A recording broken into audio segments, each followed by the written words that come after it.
The church, a sanctuary or a battlefield, a hospital for sinners or a museum for saints, these aren't just poetic musings. They're the front lines of a spiritual and ideological war that's been raging for centuries. Was that dramatic enough for you? So in this video, we're going to talk about the role of the church for the Christian. So some are going to claim the church is absolutely essential. This is the very bride of Christ. Others are going to argue that it's an outdated institution, maybe a relic of a bygone era, that it gets in the way of spiritual progress. But what if both are wrong? What if the truth is a bit more complex, a bit more unsettling, and maybe a bit more revolutionary than we've previously dared to think? So what we're going to do is peel back the layers of tradition, doctrine, assumptions, and find out and answer this question of what is the role of the church for a Christian. Because at the heart of this lies a paradox that has puzzled theologians, but also just lay people alike for millennia. Well, two to be exact. Christianity, at its core, what does it preach? A personal relationship with God. Like Jesus himself says that when you pray, go into your room and what do? Close the door and pray to the Father who is unseen. And so in some ways, this seems to advocate for a private, individual faith. However, Jesus also declared, "For when 2 or 3 are gathered in my name, there I am with them." The writer of Hebrews exhorted believers not to give up meeting together. So which is it? Is true faith this kind of solitary journey, or is it about the church community? This tension isn't just theological hair splitting. It strikes at the very heart of how we practice our faith. Is it really just a personal relationship with God? Is that the biblical model? Or conversely, is the church-going Christian who faithfully attends every service, even Sunday nights, but maybe neglects personal prayer and Bible study, are they really experiencing the fullness of faith? Or maybe hiding behind ritual and tradition? So I think the answer is going to be more complex and more challenging than either side want to admit. So let's look at a historical perspective. To understand the role of the church today, we have to confront its checkered past. So for centuries, the church wielded immense power, not just spiritually, but politically, socially, and the like. It was kingmaker, kingdom breaker. It was really not just the arbiter of truth and dispenser of salvation, but also was a controlling player in the political realm. Now, with great power comes, well, great responsibility, sure, but great corruption. And the pages of history, yeah, they're going to be littered with some blood from the churches between the Crusades, Inquisitions, religious wars, all carried out in the name of the church. So the very institution meant to represent Christ on earth and build his kingdom often at times embodied the worst of human nature. The dark side of church history raises some uncomfortable questions. Like, if the church is truly ordained by God, well, then how did it fall so far? And if it fell once, could it fall again? Are today's churches really any different from the power-hungry control model of the past? Now, some would argue that the history proves the church is fundamentally flawed, a human institution that is masquerading as divine. But then others contend that the church's ability to survive, to reform, despite human failings, is maybe proof of God's divine hand. So what if the truth maybe lies somewhere in the middle, in a place that actually is more unsettling than either extreme? Now, fast forward today, and the landscape has dramatically shifted. In many parts of the world, the church does not hold the power that it once did. Rather, secularism is on the rise, and with that is a growing skepticism towards organized religion of any kind. And this new reality presents some fresh challenges. Because in a world that increasingly views faith as irrelevant, simply personal, or at the extreme harmful, what role can the church play? Is it meant to be a countercultural force that kind of stands against the tide of secularism, or should it adapt to the times, finding new ways to present timeless truths? And so the rise of the spiritual but not religious movement, that just further complicates things, because many people will claim to believe in God, but see no need or necessity for organized religion. They argue that I connect with the divine on my own terms. I don't need all the baggage that comes with being a part of a church. And so this trend, it does force us to confront a startling possibility. Could the church actually be hindering people's relationship with God rather than helping it? Has the institution become so encrusted with human tradition that it obscures the divine reality it's meant to reveal? Now, proponents of the church will often point to its role as a community. They argue that it is in an increasingly isolated and individualistic world, the church does provide a sense of belonging and support. But is that enough to justify the existence as a spiritual institution? After all, you could find community in a book club, yoga, sports team, fantasy football, maybe even an HOA. So what makes church community unique?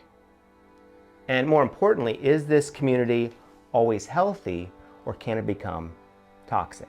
And here's the reality. The church community, it's a double-edged sword. Like at its best, it can provide love, support, and spiritual growth. At its worst, it can breed conformity, judgmentalism, spiritual abuse. And the line between the two is often thinner than we want to admit, which raises another unsettling question.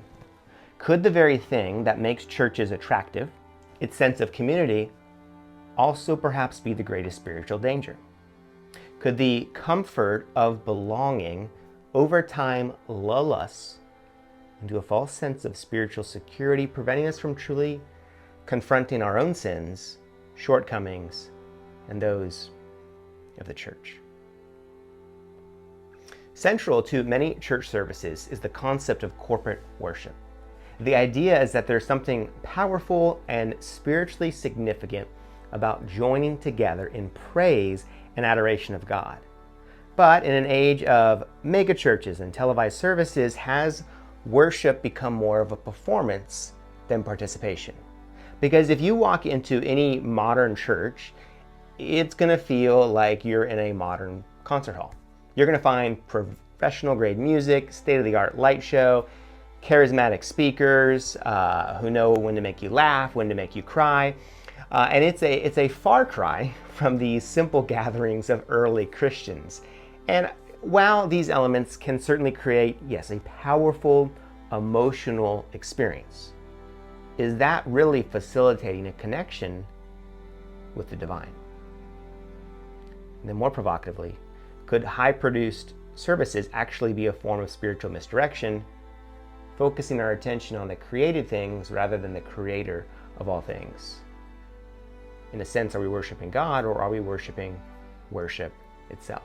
Another crucial role the church has traditionally played is that of doctrinal guardian. It's been the keeper and interpreter of sacred texts, the definer of orthodoxy. But in a world of denominational splits, theological controversies, has the church become more united or more divided? And just look at the sheer number of Christian denominations. By some counts, over 40,000, realistically probably higher than that. And each claim to have the correct interpretation of Scripture and the true understanding of God's will. But can they all be right? It's kind of like the old adage, if you are in a room and you say, who thinks they're above average driver? Everyone raises their hands. And this fragmentation does raise a chilling possibility. Could the church's insistence on doctrinal purity actually be driving people away from faith rather than together? That in our quest for absolute theological certainty, almost like we remove mystery and wonder, perhaps the very things that draw people to God in the first place. And then many argue that a key role of the church is to serve the community and the world at large. After all, didn't Jesus himself say that he came not to be served, but to serve? But a closer look reveals there's a little bit of a paradox at the heart of this idea. On one hand, churches often engage in admirable charitable work, feeding the hungry, clothing the poor, and offering comfort to the afflicted. On the other hand, a significant portion of church resources, both financial and human, are often directed inwards towards the institution itself and its maintenance, which raises an uncomfortable question. Is the church truly fulfilling its mandate to serve, or is it primarily serving itself? And even when it does engage in outward service, Is it doing so out of genuine love and compassion? Or at times as a form of religious marketing?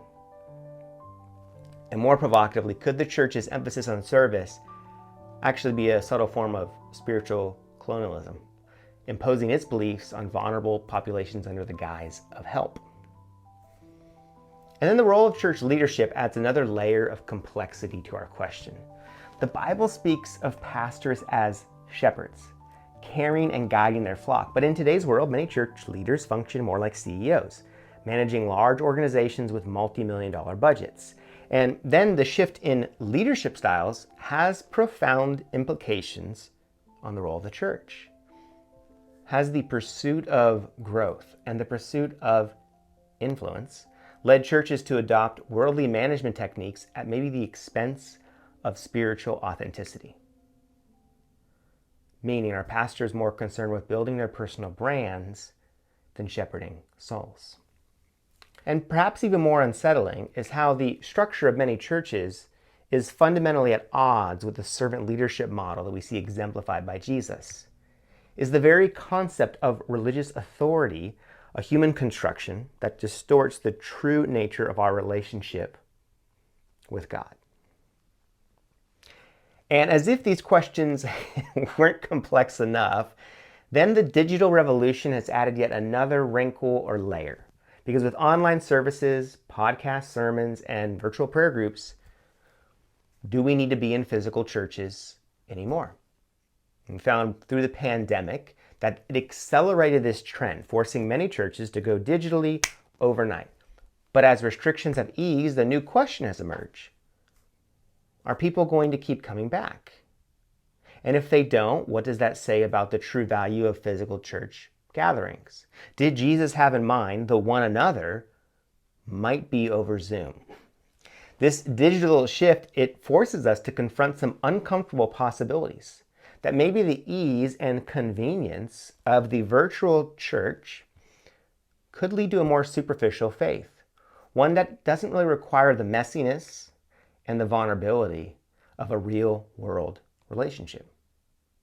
Or, conversely, could it free us from the constraints of traditional church structures, allowing for new and more authentic expressions of worship? And then the ultimate question: is the church a divine institution or a human construct? So we've been peeling back the layers of this complex issue, and we're left with a fundamental question that strikes at the very heart of Christian faith. Is the church truly a divine institution, ordained by God as an essential part of the Christian life? Or is it a human construct in an attempt to institutionalize something that was never meant to be contained? And the implications of this question, they're staggering. If the church is indeed divinely ordained, then to reject it is to reject a fundamental aspect of God's plan for humanity. But if it's merely a human institution, then clinging to it could actually be hindering our spiritual growth and our relationship with God. The truth, more than likely, is somewhere in between the tension of those extremes.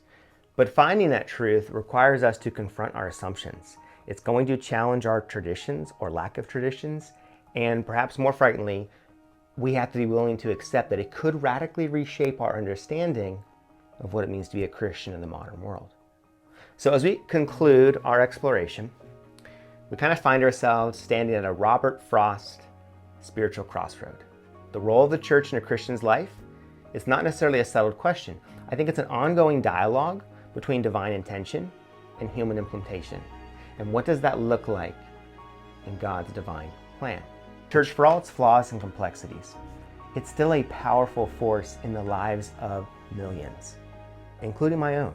And it has the potential to be a beacon of hope for the community in an isolated world, and a true vehicle of positive change. But we can't ignore the potential that it can have to be a barrier to authentic faith, the way it's perpetrated harm, and can be an obstacle to genuine spiritual growth. The challenge for each believer is we have to navigate this complex landscape with eyes wide open, neither naively accepting, but also not cynically rejecting, but actually critically engaging with the role of the church in our spiritual journey. So as we face this challenge, we need to be prepared for the possibility that the answers we find might not be comfortable or convenient. It may require us to rethink our Sunday morning routines. We might have to get up a little earlier. Or it may require us to rethink our spiritual habits and even our fundamental understanding of what it means to be a follower of Christ. But in this discomfort lies the potential for growth, for renewal, and for a deeper, more authentic connection with God. The role of the church in a Christian's life is not a settled question, but it's an invitation to a journey of discovery, a call to engage with the messy, beautiful, and frustrating, but I think ultimately transformative reality of faith done in a community.